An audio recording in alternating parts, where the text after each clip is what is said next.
No fue así, al contrario, ¿no? Eso lo hizo crecer y a la gente que lo acompañó también, pues se concientizó y también luchó para ese cambio verdadero, de lo cual pudiéramos decir que ya pasaron tantos años, pero estamos viendo en algunos rubros, estamos viendo resultados.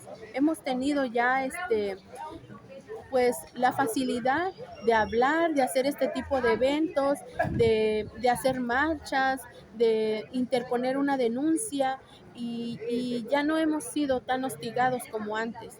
Nos falta mucho todavía porque hay mucha injusticia a nivel impartición de justicia, pero estamos aquí en pie de lucha para seguir nosotros salvaguardando lo que el maestro Lucio quería y por lo que luchaba él y otros muchos que murieron en esa parte y en ese querer hacer un México nuevo.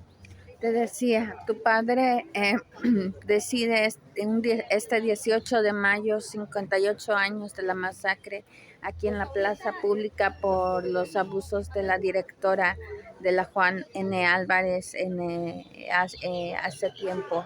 Él decide, esto da pie a la guerrilla armada. ¿Qué le dirías a quienes han denostado su nombre, sobre todo el Estado mexicano, y que no se le ha rendido el tributo que merece, el reconocimiento por su lucha y por su lema de ser pueblo, estar con el pueblo, ser pueblo?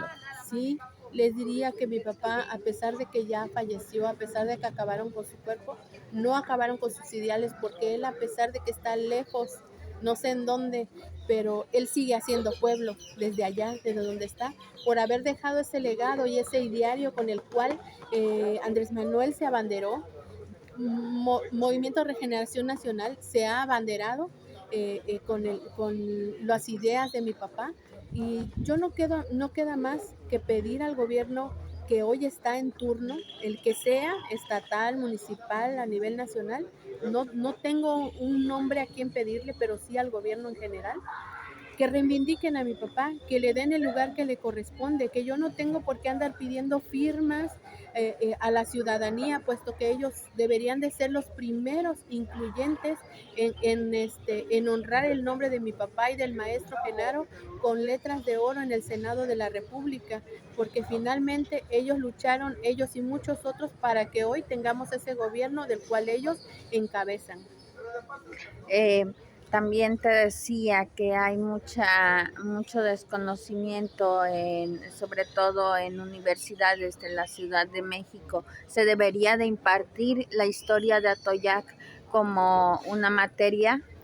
Fíjate que La historia de Guerrero, se bueno, debería de también. impartir en sí la historia de los movimientos sociales que dieron origen a una democracia viva que se renueva cada día. Eso se debería de ser. Historia en movimientos sociales. Debería de ser dentro de la historia de México, historia universal. Debería de.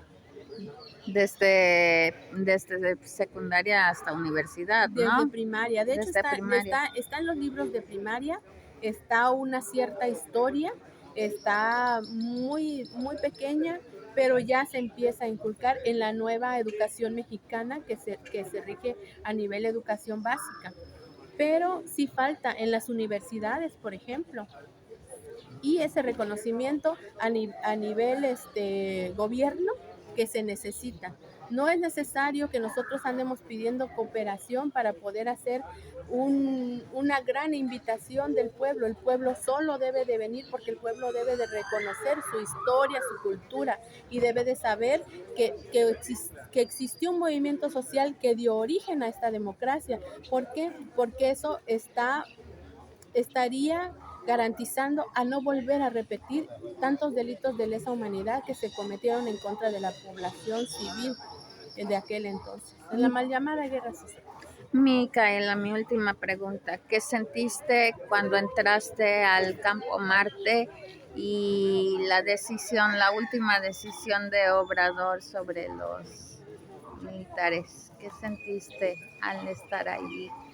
Fíjate que una anécdota que tengo que contar, que yo fui al campo militar, que yo representé a las víctimas, que yo di un discurso donde leí los últimos momentos de mi papá y donde leí también cómo fueron nuestros días dentro de. Y yo lo único que puedo decir, que le agradezco a Andrés Manuel haber sido el primer presidente democrático que reivindicó muchas luchas de muchos. Pero también puedo decir que dejó todavía un gran pendiente en la impartición de justicia con respecto a la guerra sucia y pues nos siguen debiendo, ¿no? Nosotros estamos en esa espera porque yo cuando hablé alguna vez con la maestra Claudia, yo se lo dije, maestra, usted va a ser la próxima presidente, lo único que yo le pido es que no deje a medias, porque yo sabía que el presidente no iba a acabar de cumplir, no lo deje a medias, prosiga con lo que, porque la gente se está muriendo, se está yendo y nosotros no queremos eso. Me sentí traicionada en ese momento también, porque también le estaban rindiendo honor a los militares. Y no se puede las dos cosas a la vez. O sea, ¿dónde están las víctimas y dónde están los que ejecutaron a esas víctimas? Donde estaban rindiendo el honor a esas personas que nos hicieron a nosotros ser víctimas hoy. Entonces, definitivamente sí salí muy enojada de ahí. Al final, al segundo día, la verdad me sacaron en una ambulancia porque la presión puso. Pero bueno, esa es otra historia. Lo que sí es que sí se sintió ofensa, pero pues ¿qué podemos hacer, no? El gobierno no lo podemos cambiar de la noche a la mañana. Nos debe mucho el Estado de Derecho a Guerrero, ¿no? Todavía nos debe mucho, todavía. ¿Cuántas víctimas, cuántos sobrevivientes quedan de la guerra sucia? ¿Tienes algún dato, algún número?